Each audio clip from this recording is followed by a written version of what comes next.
Halo, welcome guys. Kali ini gue bakalan ngebahas soal tools yang biasanya gue pakai itu selama kerja sebagai product designer. Dan gue bakalan ngebahas soal fungsi dan juga tools apa aja sih yang eh, lebih baik dipelajari oleh pemula gitu ya, terutama orang yang mau belajar product design. Kayak gue bakalan bahas satu-satu gitu. Jadi tiap tools dan fungsinya tuh apa gitu. Nah, yang pertama ada data gathering and data analysis tools gitu. Di sini biasanya gue pakai Mixpanel, Metabase, Google Analytics, Google Play, sama Google Sheet. Nah, gunanya ini Mixpanel tuh buat apa gitu. Jadi sebenarnya Mixpanel sama Google Analytics ini tuh biasanya dipakai buat ngeliat kayak funneling atau mungkin kayak user journey gitu. Dan ini biasanya di-provide sama tim data gitu. Jadi biasanya beberapa company ada yang udah pakai tools ini gitu. Jadi kayak kita tinggal ngelihat aja datanya gitu yang kita perluin. Kayak misalkan kita pengen lihat order funnel gitu. Atau mungkin kayak user flow gitu, behavior user tuh kayak misalkan dari page A ke page B itu kayak gimana gitu. Biasanya ini pakai Mixpanel sama Google Analytics gitu ya. Nah, kalau misalkan Metabase, biasanya sih Metabase ini lebih heavy ke business side ya. Jadi kayak jumlah order gitu, kayak misalkan kita pengen ngelihat eh, kayak misalkan nih kita ngedesain flow cart gitu ya, kayak halaman keranjang gitu. Dan kita pengen ngelihat kayak jumlah user nge-add barang ke cart tuh berapa gitu. Nah, itu biasanya bisa dilihat di Metabase. Metabase juga biasanya dipakai sama tim data juga atau tim BI gitu. Kita bisa minta aksesnya biasanya ke mereka. Nah, kalau misalkan Google Play, gunanya buat apa? Biasanya ketika mulai proses discovery atau nyari problem gitu ya, Google Play ini biasa gua pakai untuk ngeliatin review user gitu ya. Jadi kayak kalau misalkan ketiga tools ini nih, Mixpanel, Metabase, Google Analytics ini kayak kuantitatif. Nah, kalau Google Play itu biasanya buat kualitatif data lah, kayak misalkan nih ngelihat review user, terus kayak kita collect nanti kayak pain point mereka tuh di mana gitu. Kayak misalkan mereka ngerasa flow A ribet gitu.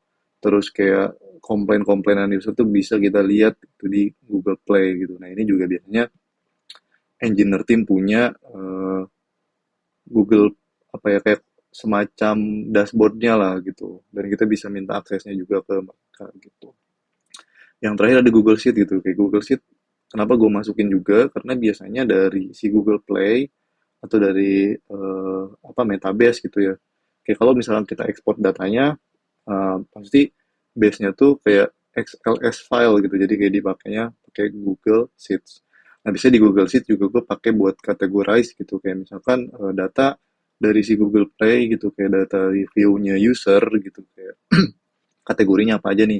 Kayak misalkan, oh flow-nya ribet atau mungkin kayak UX-nya jelek, jadi kayak dikategorize nanti di si Google Sheets gitu, biar kalau misalkan gue pengen revisit bisa pakai Google Sheets-nya lah, lebih gampang gitu, kayak filteringnya, sortingnya kayak gitu.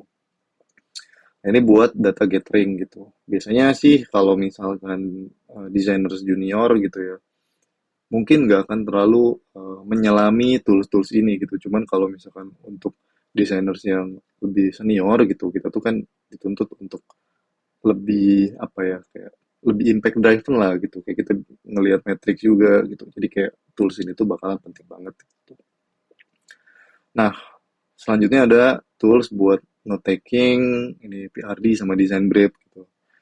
Nah, biasanya sih kalau gue nulis gitu ya, note taking ya, ini juga sebenarnya kayak beda company biasanya kayak bakalan beda tools yang dipakainya gitu.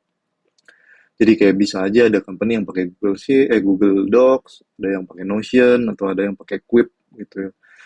Nah, biasanya ini tergantung company-nya pakai tools apa dan juga kalian nyamannya pakai tools apa sih gitu. Biasanya sih gue kalau misalkan buat notes pribadi gitu ya, kayak meeting notes atau mungkin kayak notes hari-hari gitu, kayak hari-hari yang dipelajari buat reflection, biasanya pakai si Google Docs.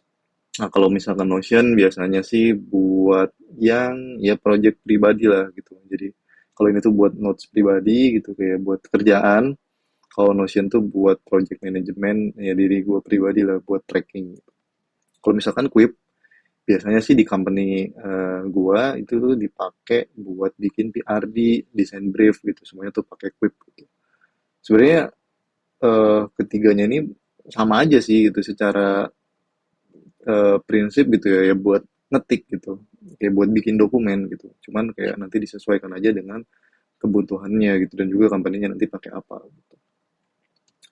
Terus ada lagi tools buat brainstorming, ideation sama workshop gitu. Ini kayak ada Google Meet, Miro sama Figma. Nah, untuk Google Meet kenapa gue masukin karena Google Meet ini kan kayak kita kan terutama buat yang remote working ya gitu. Google Meet kan penting juga gitu. Nah, ini juga kalian penting juga buat bisa pelajarin gitu kayak at least bisa sharing screen terus kayak recording atau join meeting gitu ya ini pakai Google Meet terus juga buat eh ada Miro biasanya Miro tuh dipakai buat brainstorming, ideation atau dumping data juga bisa gitu kayak kita masukin ke Miro gitu nanti mungkin kayak gue bakalan ngebahas soal toolsnya lebih detail satu per satu gitu ya jadi kayak di sini buat pengenalannya aja gitu. Nah, kayak Miro ini nanti bisa dipakai buat brainstorming, ideation gitu, kayak bikin journey, map, atau mungkin bikin user flow juga. Sebenarnya Figma juga punya fitur yang namanya Figma Jam gitu. Ini bakalan mirip-mirip juga sih nanti sama Miro gitu. Cuman kalau gue lebih nyaman pakai Miro sih biasanya. Jadi kayak dipisah antara kalau misalkan brainstorming ideation pakainya Miro, kalau Figma tuh ya buat bikin design exploration aja sih, gitu. Atau sama UI craft gitu. Nah, si Figma juga atau mungkin kayak kalian ngerasa nyaman pakai one tool saja Figma gitu, itu juga bisa gitu. Jadi kayak disesuaikan sama kebutuhan aja gitu ya. Terus nextnya ada wireframing sama UI crafting gitu. Nah ini ada Whimsical, terus juga ada Balsamic sama Figma gitu ya. Whimsical sama Balsamic itu tuh buat wireframing ya kayak mereka tuh udah punya predefined komponen lah jadi kayak nggak usah ngebuat komponen dari nol lagi gitu jadi kayak ada button gitu tapi bentukannya tuh masih yang cuman apa namanya wireframe gitu cuman gambar doang gitu tapi si Whimsical sama Balsamic ini udah ada gitu kalau misalkan Figma tuh ya kelemahannya buat wireframing gitu ya kayak cuman ya kita harus bikin manual lah gitu jadi kalau misalkan kalian butuh wireframing cepat gitu ya pakai Whimsical atau Balsamic gitu cuman kayak ini juga biasanya gue jarang juga sih pakai gitu biasanya gue langsung pakai Figma gitu nah kalau misalkan buat UI crafting ya pasti pakai Figma lah selain buat ngedesain UI ini juga nanti kepake buat langsung handover ke developer gitu ya sebenarnya kayak tools buat handover ke developer tuh ada lagi sih banyak gitu ya cuman kayak kalau misalkan gue biasa pakai Figma aja gitu cuma nanti kayak dilengkapin sama annotationnya gitu nanti gue bakalan bahas juga sih gitu, di video lainnya gitu ya yang ngebahas soal toolsnya lebih dalam gitu. Nah buat beginner gitu ya buat teman-teman yang baru mau belajar product design atau UI UX gue rekomendasiin gitu ya buat mastery tools ini aja sih gitu kayak at least kayak Figma gitu ini tuh yang paling penting sih nanti soalnya kan kayak kalian bakalan ngedesain gitu ya pasti butuh banget Figma gitu terus eh Miro ini tuh opsional sih gitu cuman kayak kalau misalkan kalian fokusnya ke brainstorming gitu ya kayak ideation terus kayak workshop gitu kan kayak apa presenting flow gitu konsep kalian di Miro tuh bakalan lebih gampang sih gitu kalau menurut gue ya terus kayak Google Docs yang kalian juga kayak harus ngebiasain pakai tools note taking gitu kalau misalkan gue sih biasa pakai Google Docs ini juga nanti bakalan lebih gampang sih gitu ya kalau misalkan kalian mastering ini kayak ngebiasain nulis juga